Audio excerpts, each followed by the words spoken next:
All right, so back again with some more BUND statistics, and today we're looking at gap fills, which is everybody's favorite statistic, right? Everyone likes to mention gap fills. It's always a very high number that the gap is going to close on the given day. And I'm sure most people know what gap fills are already, but just as an example, this is the 22nd of May, and we can see that when the market opens, we've got, this was the previous close, right? So we've got a 10 tick gap down here, and then the market very quickly goes and fills that, right? So what we're testing here is, on any given day, how likely is this to come and fill, or in other words, how likely is it to come and trade to this level here, which was the previous day's close, assuming that the close and the open are not the same value, right? That's all I've done. So right here we've got the raw statistic, which is about 80%, which obviously looks very promising. People will use a statistic like this to kind of infer that there must be some kind of edge in trading towards the level, which is not accurate. So in other words, if this was the level here, and say we were later in the day and we saw some kind of setup, I don't know, let's say down here or something, right? People would infer that there's some kind of edge in taking the setup here and then trading to here. In other words, the market is kind of attracted to or sucked into this level. Right? That's the implication, which is not actually shown by the statistic at all, right? So one thing to demonstrate that was I've taken the statistic here depending on the time of day, right? So as the market opens, London time, 7 a.m., that's the raw statistic of 80%. And then 30 minutes later, if it's still open, you've got 66%.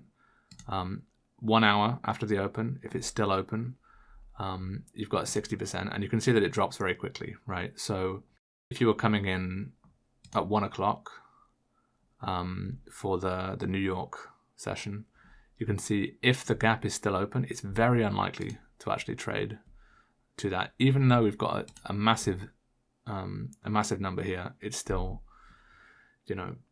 that's just not how it works. And if you did want to model this properly, what you would do is you would look not just at the time of day, but you'd also look at the number of ticks to the level, and you could build some kind of model like this. But what you'd find is that if the market's pretty far away from the level, it's not going to be very likely to trade to it. The reason this is so high is because usually it's going to open very close to where the previous close was, right? And the statistics I've taken, you can kind of see it here. If it's at least 1 tick, I've included it within this this data set, right? Now what you can do is you can look, for example, I've done one here, which is just between 10 and 30 ticks. And you can see the number is still pretty high, but the same thing applies over here. You can see the numbers drop pretty quickly across these. So that's that. Okay, so how would you try and determine an edge here? So what I would do is basically I would take an imaginary trade, right? So you imagine you go long right here on the open, and you're simply looking to take profit here, and that's your trade, right? Now the way that I've coded this up is I've assumed that you would get filled exactly at the open, and I've also assumed that if anything trades on this level, on the previous day's close, then we're going to pretend that you get filled. Now, in reality, that's going to make the results look better than they really are, because there's no guarantee you would actually get filled until it ticks 1 tick higher. And the only reason I didn't do it that way is because I thought if that's the level, you can see an exact reaction to it potentially if this is going to react as support or resistance. So what you can actually do is just take the results and just take a tick away, right? So anyway, this is the raw data. So any number of ticks. Obviously, you can start to filter this. I have filtered it over here. I'll show you the filtered version. You can see that there is some kind of an edge. I've split it into 4 different sections. So no stop, 0.25R, 0.5R, and 1R. Right. So 0.25R is, let's go back to this example. So if our target is 10 ticks, then that would mean we have a 40 tick stop. And I know that people don't like having so-called negative R like that, but you know, if the market is genuinely attracted to this, then you would want to give it a bit of a wider stop potentially, and you do kind of see that in the results, right? So this is no stop. This is just leaving the trade open until the end of the day, and then you know, if it closes, then great, and if it doesn't, then you just take whatever the closing price of the market is, and that does seem to outperform 0.25R, which itself outperforms 0.5R and 1R. But one thing that I would draw your attention to is that if you look at the number of ticks of the best strategy, that's about 2,000, right? But if you look at the number of trades, it's over 3,000. So, you know, I would say that this doesn't really demonstrate any kind of an edge on this particular one, just because if you were to like front run the exit by a tick, all of a sudden you've lost 1 tick of edge, and yeah, that wouldn't be looking so great. So when you have such a huge amount of time, so 2012 to 2026, you've got to be very wary of looking at stuff like that and make sure that you've factored in all of the costs and so on. So what I have done is I've restricted it to between 10 and 30 ticks, and I think I just did it like this because I was kind of messing around with different parameters, and I thought that was maybe a reasonably sized gap to be looking at. So you can see that when we do that,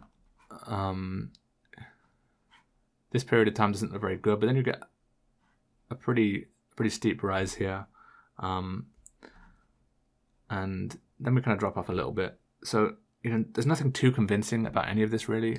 If we look at the number of trades we've got, so we've got about 1,200. You know, maybe we're slightly positive, but I would say there's next to no edge in this gap closes from the way that I've done my statistics. Now, one thing I did do is when I've taken statistics for ES, which is not on the channel, but I do have statistics for ES, is one thing you can do is you can look at the pre-market period, and you can sort of look at the amount of volume that was traded over that time, and you can actually use that to filter the gap closes and determine whether it's more or less likely to close on or not. Right? So I believe you can theoretically do that with BUND, but unfortunately the data that I have is only the RTH data, so I don't think I can get the ETH data, unfortunately. Yeah, so for now that's the best I can do. If you do have the ETH data, then obviously you can start to filter this kind of thing with the volume and see if there's any filters that you can use by the volume, and see if that makes any difference. But for me, the gap close on BUND for now doesn't really seem to demonstrate any edge. Now, we will test this at a later date with actual setups as a potential filter, and see if there's anything that comes to light there. But just testing it as is here, I can't see any edge in this really. If there is one, it's very, very minimal. Next time we're going to do ATR, and actually I have that video already prepared, so I'm going to release that pretty soon. Thanks for watching. Peace.